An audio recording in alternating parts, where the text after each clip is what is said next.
आज हम जिन परिस्थितियों में हैं, जिस हालात, जिस मोड़ पे ये देश खड़ा है, आज के युवा की जिम्मेदारी ज्यादा है। और शायद इसलिए भी है कि जो हमारे समय में संकट था, आज से 25-30 साल पहले, 40 साल पहले जो संकट था, वो आज आपके समय में नहीं है। हमारे समय में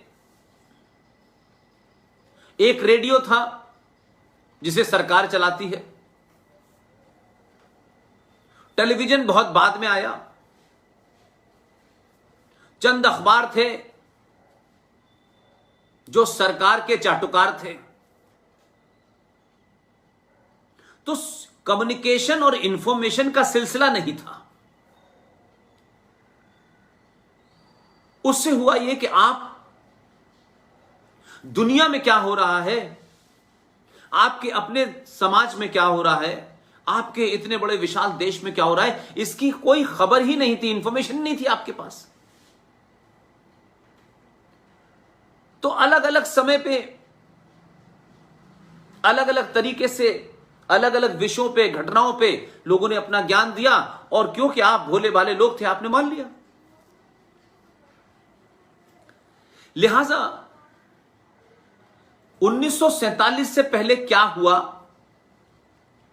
उस पर बहुत बहस हो चुकी है, लेकिन बीच बीच में कुछ मुद्दे ऐसे हैं जिन्हें मैं आज के जब पस मंजर में देखता हूं, आज के परिप्रेक्ष्य में देखता हूं, तो मुझे लगता है कि उसका जिक्र सिर्फ रेफरेंस के लिए करना चाहिए। तो मैं आज के युवा से यह चाहता हूं, सरकार ने कोई कानून बनाया, सरकार ने कोई पॉलिसी बनाई, कोई जीएसटी बनाई, इनकम टैक्स का कुछ बनाया, ये जो छोटे छोटे एडमिनिस्ट्रेटिव इश्यूज हैं, इन पे आंदोलन करना बंद करिए। मुझे लगता है युवाओं की जो शक्ति है उसको शायद डाइवर्ट करने की यह कोशिश है, और यह रही है, और ये 70 साल से नेताओं ने, सत्ताओं ने यह किया, इसलिए वो युवा उन मसलों पर आंदोलन करता रहा जिससे राष्ट्र का बहुत भला नहीं होना था। इसलिए मैंने कहा कि राजनीतिक भारत यानी पॉलिटिकल इंडिया का विभाजन कई बार हो चुका है, यानी राजनीतिक भारत कई बार टूटा है, लेकिन आध्यात्मिक भारत अभी नहीं टूटा है। आपको ताज्जुब लगेगा जो बात मैं कह रहा हूं। आज भी अफगानिस्तान बन गया, पाकिस्तान बन गया, बांग्लादेश बन गया, और बर्मा चला गया, ये तमाम सारी चीजें चली गई, इस राजनीतिक भारत के टुकड़े तो हुए, लेकिन पाकिस्तान बन गया, अफगानिस्तान बन गया, लेकिन अफगानिस्तान में बुद्धा की मूर्ति यह बताती है, जिसे हो सकता है कुछ मजहबी उन्मादियों ने, अज्ञानी मजहब के तथाकथित मानने वालों ने उस बुद्धा की मूर्ति तोड़ दी हो, लेकिन जो जीवन शैली है उसे बदल नहीं पाए। पाकिस्तान बन गया, एक जमीन का टुकड़ा ले लिया, लेकिन तक्षशिला वहीं है, मोहनजोदाड़ो वहीं है, हिंगला माता आज भी है, वहां पूजा हो रही है, शारदा माता वहीं है, उस पे कोई दिया जला रहा है, वहां कुछ लोग पूजा कर पा रहे हैं तमाम अत्याचारों के बावजूद भी। इसलिए उसका दूसरा बड़ा रूप क्या है कि हमारी संस्कृति और हमारी आस्था, हम क्या थे क्या हैं, इस सब के बावजूद भी कि पाकिस्तान एक इस्लामिक देश बना, बांग्लादेश इस्लामिक हो गया, वहां हिंदू, सिख, पारसी जो 29% थे बांग्लादेश में, घट के 7% रह गए, 7% रह गए। वहां भी जिहादी और इस्लामिक आतंकवादियों ने कई घटनाएं की और हर रोज कोई ना कोई घटनाएं आती हैं जिसका के जिक्र नहीं होता। पाकिस्तान में भी हिंदू हो, सिख हो, पारसी हो, ईसाई हो, बौद्ध हो, जैन हो, जो वहां उस इलाके में पहले से रहते थे, वो भी 23% थे। वो घट के भले ही 1.5% रह गए हो, लेकिन आपकी सभ्यता और संस्कार और सरोकारों को, हर वो मिट्टी जिसको आपने इस्लामिक नाम दे दिया हो, वो भी हमारे सरोकारों को, हमारी आस्थाओं को और इस मिट्टी से उपजी हजारों साल पुरानी सभ्यता और परंपरा के कारण भी जो सबसे बड़ी बात हुई, जिसकी तरफ हम शायद देखते नहीं हैं या हम लोग कभी बात नहीं करते, क्योंकि मैं केसरिया हिंदू वाहिनी के जागरूक युवाओं से बात कर रहा हूं, इसलिए मैं ये बात आपके ध्यान में लाना चाहता हूं। आप 57 इस्लामिक देश हैं, 57 है, कोई कुछ है, कोई कुछ है, कोई कुछ है, कोई कुछ है, कुल मिलाकर 57 इस्लामिक देश हैं और कुछ ईसाई भयानक पुराने बड़े देश हैं। लेकिन उन 57 इस्लामिक देशों को आप देखें, वहां किसी मजहब की किताब के माध्यम से भी अलग अलग मामला है। ईरान है जो शिया बहुल है, और दूसरे हैं सऊदी अरब वगैरह है, वो सुन्नी है। अगर इस्लाम एक है, किताब एक है, मानने वाले एक हैं, सब कुछ एक है, तो फिर 11 साल तक ईरान और इराक में युद्ध किस बात को लेकर हो रहा था? ये पाकिस्तान में शियाओं को मारना जायज क्यों है, जस्टिफाई क्यों है कि शियाओं का कत्ल वाजिब है? क्या वजह है? लेकिन मैं उस तथ्य पे नहीं जाना चाहता। मैं केसरिया हिंदू वाहिनी वालों को यह बताना चाहता हूं कि यह भारत है। हमें जो भी आजादी जैसी भी मिली,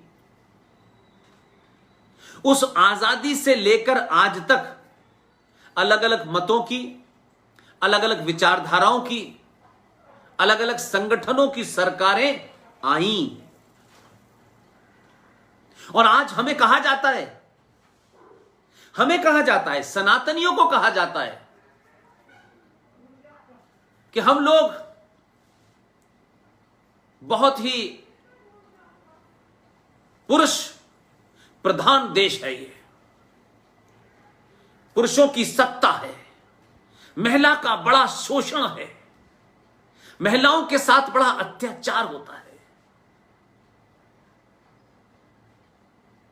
हम पाकिस्तान, बांग्लादेश और श्रीलंका को एक चीज आपके सामने रखता हूं। आज अमेरिका की बात बहुत होती है, हमारे युवा अमेरिका से बड़े मुतासिर और इन्फ्लुएंस रहते हैं, और हर आदमी को अमेरिका जाना या विदेश जाना हमारे जमाने में बहुत बड़ी बात समझी जाती थी कि साहब वो वहां जाते हैं, कुछ बहुत बड़े ज्ञानी लोग हैं, बहुत ज्यादा पढ़े लिखे लोग हैं। लेकिन एक बात मैं आपके सामने सच्चाई रखना चाहता हूं, जिनको सनातन पे और भारत की संस्कृति पे थोड़ी सी भी शर्म आती है, उनके लिए खासतौर से, क्योंकि जब आप अपने को नहीं जानते, जब आप जेंटलमैन की परिभाषा यह समझ लेते हैं कि जेंटलमैन मतलब पैंट शर्ट टाई और अंग्रेजी। क्योंकि हमारे यहां किताबों में जेंटलमैन का अर्थ बताया गया कि ये जो टाई लगाए हुए आदमी है, ये कुछ देखने में अंग्रेज लगता है, ये इंग्लिश बोलता है, यही जेंटलमैन है। वो 3 साल का बच्चा, वो 4 साल का बच्चा, जब वो किताबों में, तस्वीरों में एक आदमी को टाई लगाए देखता है, हैट लगाए देखता है, तो उसे बताया जाता है ही इज ए जेंटलमैन। तो उसे ही इज ए जेंटलमैन से ज्यादा उसके मन मस्तिष्क में वो तस्वीर बन जाती है, और वो तस्वीर से पहचानता है कि टाई, पैंट शर्ट पहने हुए आदमी ही जेंटलमैन होता है।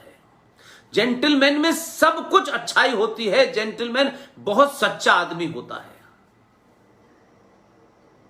यह हमारे शिक्षा के माध्यम से हमें बताया गया।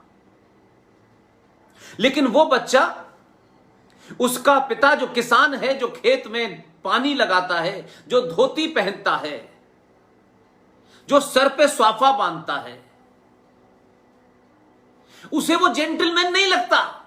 उसे लगता है ये इलिटरेट आदमी है, अनएजुकेटेड आदमी है, अनसिविलाइज्ड आदमी है। उसके मन मस्तिष्क में कपड़ों से जेंटलमैन की परिभाषा दे दी जाती है।